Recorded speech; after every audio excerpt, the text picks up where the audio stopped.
we now move to Ms. Rachel Forbes from the West Coast Environmental Law Association for up to 10 minutes, please. Thank you. Thank you for having me here this evening.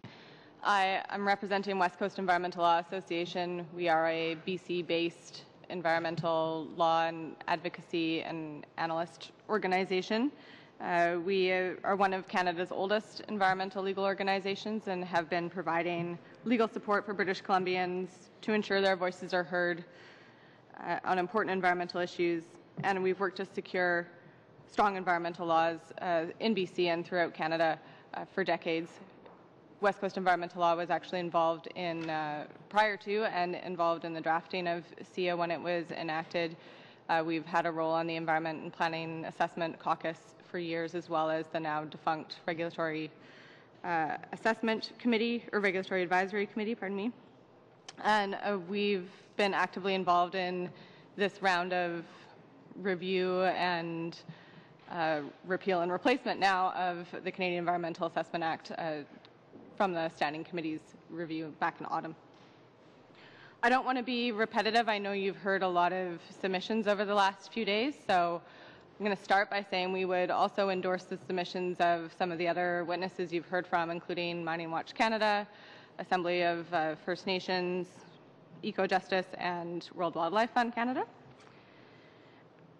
There are others we probably would agree with in part, but I want to focus here on three different issues, and we actually have one main recommendation for the committee, and then we have, being lawyers, we have a bunch of in the alternatives if the committee doesn't want to accept that one. So I understand the government's stated 4 pillars in its responsible resource development plan are to create more predictable and timely reviews, less duplication in reviewing projects, strong environmental protection, and enhanced consultation with Aboriginal peoples.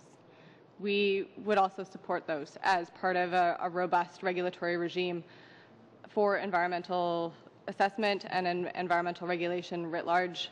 However, we don't think that Part 3 of Bill C-38 accomplishes any of those, and in some cases actually hinders them. We think that Part 3 actually will result in weakened protection for fish and species at risk, an entirely new and actually less comprehensive environmental assessment process that sees the federal government retreat from a strong role and from retreat from smart regulation, not just a lot of regulation. And we think there are broad and seemingly unchecked decision-making powers given to Cabinet and to ministers, and that will result in less accountability and fewer opportunities for public participation and public oversight. So can we still work towards those 4 goals that we all seem to actually at the core agree on, but have different ways of philosophically getting at them? Yes, we think it would actually require a significant shift in the legislative process that's underway right now and a complete rewrite of Part 3.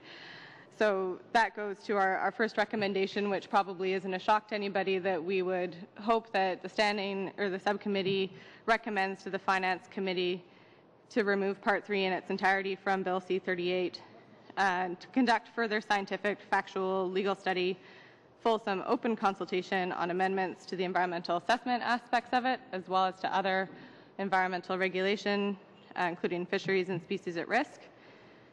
That would include contemplated regulations and schedules and other information that neither the public nor parliamentarians, to my knowledge, are privy to at this point.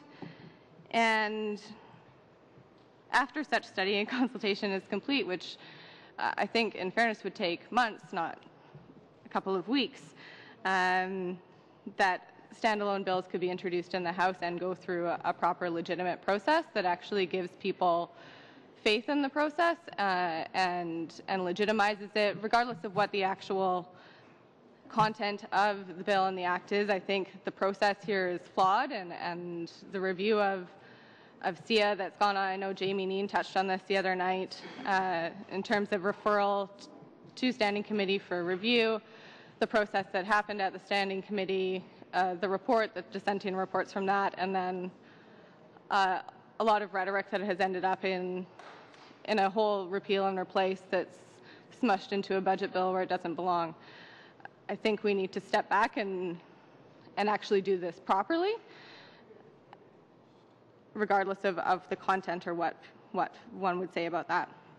So we believe that that's the only way to ensure that the proposed new legislation is reviewed and modified in a fact-based, scientifically, legally defensible way. I know that some members of this subcommittee have spoken about the desire to move away from talking points and rhetoric in drafting a report. We'd certainly endorse that.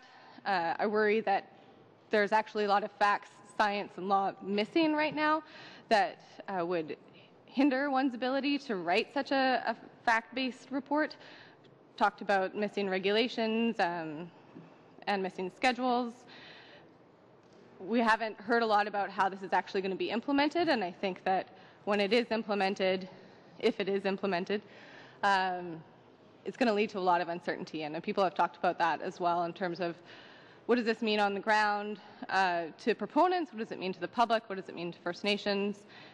Timelines are uncertain, process is uncertain, public servants are probably uncertain, so I think things need to be thought out a little bit more thoroughly.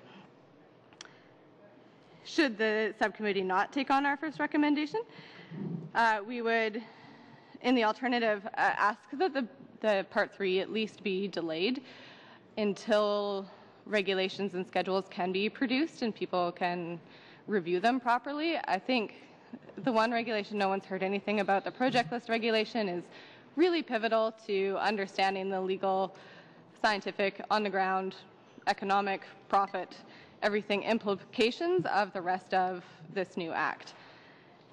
And it would really be a shame to see it introduced at the last minute and just thrown in without any consultation on it. Related to this, another recommendation is in terms of changing the process to increase transparency and accountability. Just last year, the Government of Canada signed on to Open Government Partnership, an international partnership to adhere to accountability, transparency, and open dialogue on controversial issues. While they have made some progress on that in terms of freedom of information, there's been a lot of things in this process in reviewing and revising environmental regulation that have flown in the face of that. And I think it really, again, to put faith in the process, both from an environmental organization and from a lot of proponents' perspective, clearly this legislation, proposed legislation, is creating a lot of controversy. A lot of people are interested in it.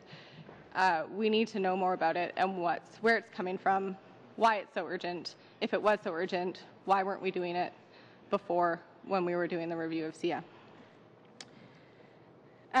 Finally, our main other recommendation is that in drafting any environmental assessment or environmental regulation legislation, West Coast Environmental Law and some of our partners drafted we also released a top 10 in February, and our top 10 is about principles for strong environmental laws.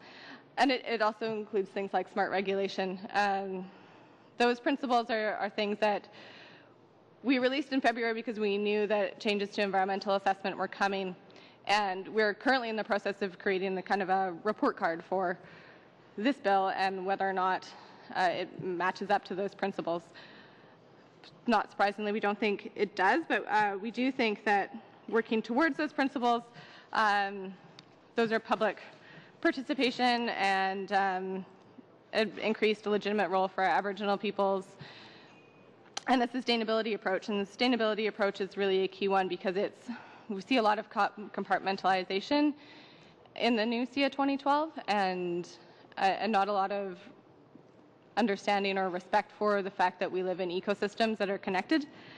And that's not just in SIA 2012, but in the rest of the bill as well.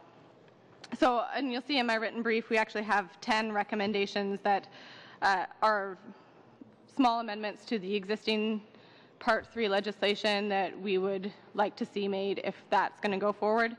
Things like allowing the National Energy Board to retain its independence, rescinding proposed amendments to the Fisheries Act and going back to the drawing board with those, some things about species at risk, permits, and retaining the current triggering approach for environmental assessment rather than going to project list. There's some other ones in there. I think I'm probably running out of time, so I don't want to No, I can keep going. All right. You got 15 more seconds. Include timelines in the environmental assessment process that hold proponents to a predictable, certain timeline, not just the other people who are participating in the process. I think that's a huge problem, and from our perspective, it's often the proponents, when they're needing to provide more information or asking for delays, that cause delays in the process, and we'd really like to see those kinds of timelines, if they're going to be out there, applied equally to all parties. Okay. Thank you, Ms. Forbes.